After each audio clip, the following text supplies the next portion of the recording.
नमस्कार, जय महाकाल। आप सभी का बहुत बहुत स्वागत है मेरे और आपके इस YouTube channel the revive astro में।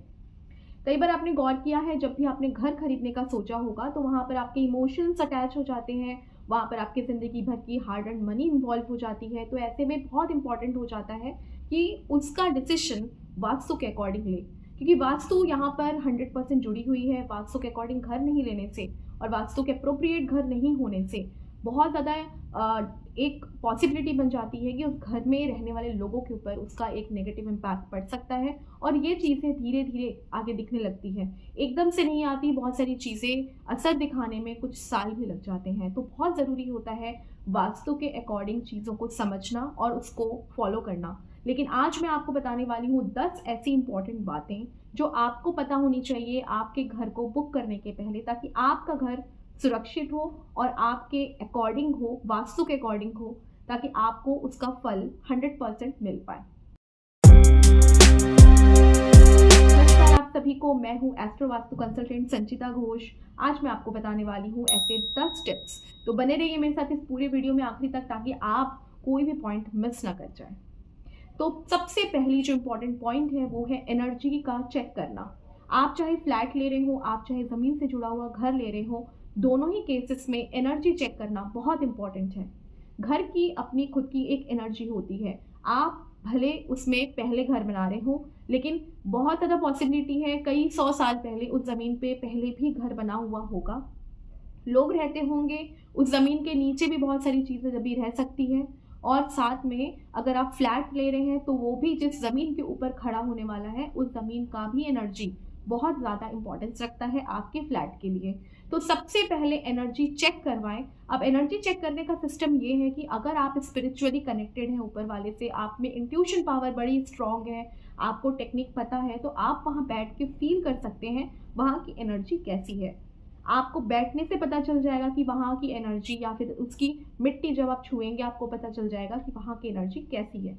लेकिन अगर आपको ये चीज़ें नहीं पता, आपको टेक्निक नहीं पता, तो आप किसी अच्छे वास्तु विशेषज्ञ से कंसल्ट करें जो आपकी जो एनर्जी है, वहाँ की ज़मीन की एनर्जी है, वो आपको चेक करके बता सके, क्योंकि उनके पास बहुत सारे टेक्निक्स होते हैं जिसके थ्रू क्लियर पता चल जाता है कि वो ज़मीन उपजाऊ है, अच्छी है, पॉजिटिविटी से भरी हुई है। आप वहाँ रहेंगे तो आपका ग्रोथ होगा कि नहीं। दूसरी और सबसे इम्पॉर्टेंट बात जो आप खुद भी पता कर सकते हैं वो है एंट्रेंस। लेकिन इसमें बहुत ज़्यादा कन्फ्यूजन है लोगों को कि एंट्रेंस कैसे निकाले, अंदर घुसते समय या बाहर निकलते समय। क्योंकि एंट्रेंस पता करने का टेक्निक जो है वो बहुत ही सिंपल है, लेकिन लोगों को भ्रम में डाला हुआ है कई लोगों ने, जिससे लोग कंफ्यूज हो जाते हैं। लेकिन आज मैं आपको बताऊंगी कि टेक्निक क्या है। टेक्निक ये है, जब भी आपका घर जो भी शेप का हो, चौकोर हो, रेक्टेंगुलर हो, स्क्वायर में हो, आगे बढ़ा हुआ हो, साइड से बढ़ा हुआ हो, कोई भी शेप हो, लेकिन आपको उसका सेंटर निकालना है। उसका मिड पॉइंट निकालिए, केंद्र बिंदु, और वहाँ जाके खड़े हो जाइए अपने एंट्रेंस की दिशा की तरफ मुख करके, और अपने मोबाइल में कंपास डाउनलोड कर लीजिए। कंपास डाउनलोड करने के बाद आपको एक दिशा वहाँ पर पिन पॉइंट करती हुई दिखाई देगी। जो दिशा दिखाई देगी वही आपकी एंट्रेंस की दिशा है। अब नेक्स्ट पॉइंट आता है टॉयलेट्स का। मैंने आपको जैसे पहले भी बताया था, पहले के वीडियोस में भी मैंने काफ़ी सारी चीज़ें एक्सप्लेन की थी कि टॉयलेट्स हमेशा कोई भी दिशा में हो सकता है, लेकिन नॉर्थ ईस्ट में आपका नहीं होना चाहिए। नॉर्थ ईस्ट के अलावा आपका जो टॉयलेट है वो साउथ ईस्ट और साउथ ईस्ट में भी नहीं होने से बेहतर होगा, क्योंकि ये सब दिशाएं ऐसी होती है जिनका कोई सोल्यूशंस बहुत जल्दी निकालना, सॉल्व करना पॉसिबल नहीं हो पाता। जब आप नॉर्थ ईस्ट में बनाते हैं वो तो 100% मना है, लेकिन साउथ ईस्ट ये सब दिशाएं आपकी पर्सनालिटी को डिटेक्ट करता है, आपके घर की कैश फ्लो को कनेक्ट करता है। तो वहाँ पर अगर आपने टॉयलेट सीट बैठा दिया, वहाँ पर आपने वॉशरूम बना दिया, तो ऐसे में बहुत ज़्यादा पॉसिबिलिटी बन जाती है कि उस घर में मनी फ्लो बिल्कुल भी नहीं आएगा या रुक जाएगा। तो बिल्कुल अवॉइड करें north east, south east and south east के वॉशरूम्स का। पॉइंट, आपका जो किचन है वो किचन आपका कहीं भी हो सकता है, क्योंकि ईशान कोण में ही आपका किचन हो ज़रूरी नहीं है। क्योंकि फ्लैट्स में आपको ईशान कोण मिल ही जाए ये बिल्कुल ज़रूरी नहीं। हाँ, खुद का अगर आप कंस्ट्रक्शन करवा रहे हैं तो आप ज़रूर बनवा सकते हैं, लेकिन अगर बिल्डर ने कंस्ट्रक्शन करवा के दिया है तो थोड़ी पॉसिबिलिटी कम हो जाती है। ऐसे केस में आपका किचन जो है वो नॉर्थ ईस्ट और नॉर्थ ईस्ट में बिल्कुल अवॉइड करेंगे, क्योंकि ये है जल की दिशा। जल तत्व यानी कि वाटर एलिमेंट, और यहाँ पर अगर बाई चांस आपने अग्नि जला दिया तो सोचिए क्या होगा। एक लॉजिक लगाइए, आपका पेट है जहाँ जठर अग्नि जलती है, जहाँ पर आपको एक अग्नि की ज़रूरत है भोजन को पचाने के लिए, लेकिन वहाँ आपने पानी डाल दिया तो सोचिए क्या होगा, वो पूरा पूरा डाइजेशन डिस्टर्ब हो जाएगा। ऐसे ही अगर अग्नि को अगर आप पानी में लेके चला देंगे, यानी कि नॉर्थ के डायरेक्शन की दिशाओं में लाके जला देंगे, तो ऐसे में घर में एक तो आपको हेल्थ प्रॉब्लम्स फेस करनी पड़ सकती है, डाइजेशन इशू हो जाएगा, और साथ ही साथ आपके घर में आने वाले जो अच्छे अच्छे अपॉर्चुनिटीज़ हैं वो सारे के सारे स्टॉप हो जाएंगे। तो इसलिए किचन बाकी दिशाओं में चलेंगे, नॉर्थ के जोन में बिल्कुल ना करें, north, north east and north north east. Next point, आपको अपने घर का ब्रह्म स्थान बहुत अच्छे से पता होना चाहिए, चेक होना ज़रूरी है। यहाँ पर ब्रह्म स्थान से मतलब है आपका जो मैप है, यानी आपका जो घर है उसका एकदम सेंटर पॉइंट अगर आपको निकालने नहीं आता है तो आप अपने किसी अच्छे वास्तु कंसल्टेंट से बात करें जो आपको इसमें हेल्प कर सकते हैं, क्योंकि सेंटर पॉइंट ही एक ऐसा पॉइंट है जहाँ पर एनर्जीज आती है और वो पूरे घर में फ्लो होती है। यहीं से वो पूरी एनर्जी फ्लो होती है पूरे घर में। जैसे कि हमारे ब्रेन का पिट्यूटरी ग्लैंड, यहाँ से पूरा फ्लो हो रहा है आपके बॉडी में एक पूरा ज्ञान। आपका जो स्पाइनल कॉर्ड है वो है आपका मिड लाइन जो मर्म स्थान कहलाता है, लेकिन आपका जो ब्रह्म स्थान है ये एक तरह से पिट्यूटरी ग्लैंड है आपका, जहाँ से सारे नर्वस सिस्टम जुड़े हुए हैं।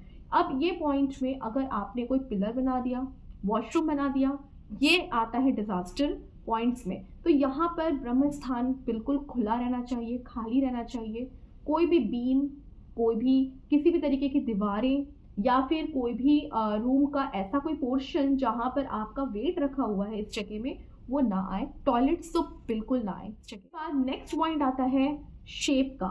घर खरीदते समय ये बड़ा इंपॉर्टेंट हो जाता है, ये फ्लैट्स वालों के लिए नहीं, क्योंकि फ्लैट वालों का जो घर एक तरह से सिमेट्री होता है, लेकिन ऐसे लोगों के लिए जिनका लैंड खरीद के बनवाया जाता है, घर ज़मीन के ऊपर घर बनवाया जाता है, कई बार देखा गया है कि ऐसे लोगों का घर, कुछ लोगों का घर स्क्वायर या रेक्टेंगुलर शेप ना होके बिल्कुल असिमेट्री हो जाता है, यानी कि आगे का जो पोर्शन है वो बिल्कुल ब्रॉड होगा, पीछे का पोर्शन बिल्कुल नैरो हो जाएगा, या फिर रेल के डिब्बे के तरीके के शेप्स, यानी एक के बाद एक रूम्स बने हुए हैं, या फिर ऐसे बहुत सारे घर के शेप देखे जाते हैं जिसमें कि सामने के घर बिल्कुल नैरो हैं और फिर उसके बाद ब्रॉड चले जाता है। तो इस तरीके के शेप्स में प्रॉब्लम ये आती है कि आपकी जो 16 दिशाएं होती है वो कहीं ना कहीं कट जाती है।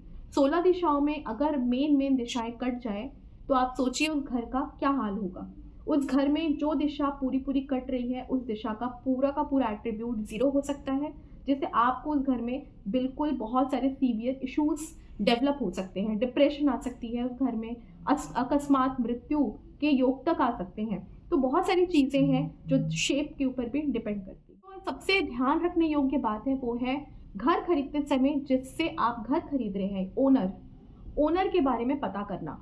ओनर के बारे में पता करना इसलिए इम्पॉर्टेंट है, कई बार ऐसे घर बेचे जाते हैं अचानक कि आपको पता नहीं चलता सामने वाले की क्या ज़रूरत है और उसने एकदम से हड़बड़ा के बेच दिया, आपने भी खरीद लिया। तो खरीदते समय ओनर के बारे में पता ज़रूर कर लें कि ओनर किस वजह से वो घर बेच रहा है। कई बार लोग इस वजह से बेचते हैं कि वो घर उन्हें ही नहीं फला है, या कई बार बेचते हैं कि उस घर में रह के उनको बहुत कर्जा हो गया था और वो कर्जे नहीं उतार पा रहे थे, इसलिए उन्होंने मजबूरी में वो घर बेच दिया।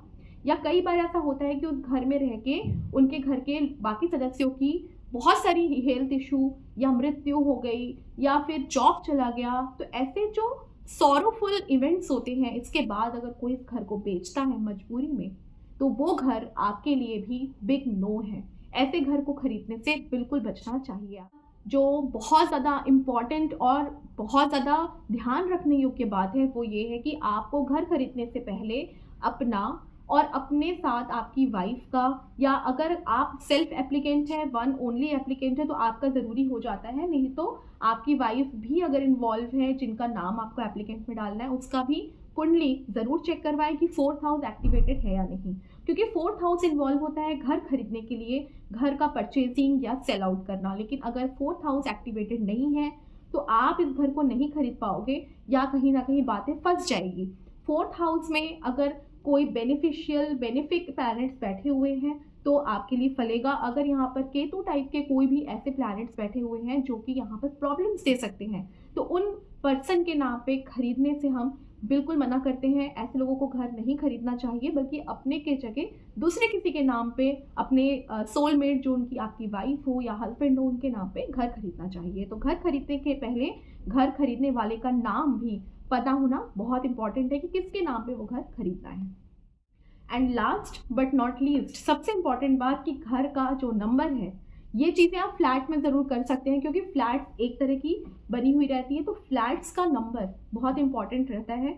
तो जब भी आप घर खरीदें, फ्लैट्स खरीदें खासकर, तो उसकी जो नंबर्स है उसकी कंपैटिबिलिटी भी ज़रूर चेक कर लें, क्योंकि आपका नंबर, आपकी वाइफ का डेट ऑफ बर्थ और आपके बच्चों का डेट ऑफ बर्थ का एक नंबर निकाला जाएगा और उससे वो कंपैटिबिलिटी चेक की जाएगी। तो यहाँ बहुत ज़रूरी हो जाता है कि वो नंबर आपके कंपैटिबल है या नहीं, वो चेक करवाना। तो इस तरीके से 10 पॉइंट्स मैंने आपको इम्पॉर्टेंट बताए हैं जिनके बारे में आपको जानना बहुत इम्पॉर्टेंट था घर खरीदने के पहले। अब घर खरीदने समय ये पॉइंट्स ज़रूर 1 बाय 1 चेकलिस्ट में डाल लें और उसके अकॉर्डिंग ही घर खरीदें। और इसके अलावा अगर आपको कोई भी वास्तु से रिलेटेड क्वेरीज हो, जानकारी चाहिए, आप नीचे दिए हुए नंबर पे ज़रूर कनेक्ट करें, ताकि हमारी टीम आपको कनेक्ट करके बिल्कुल आपको सोल्यूशन बता सके। नमस्कार, जय महाकाल।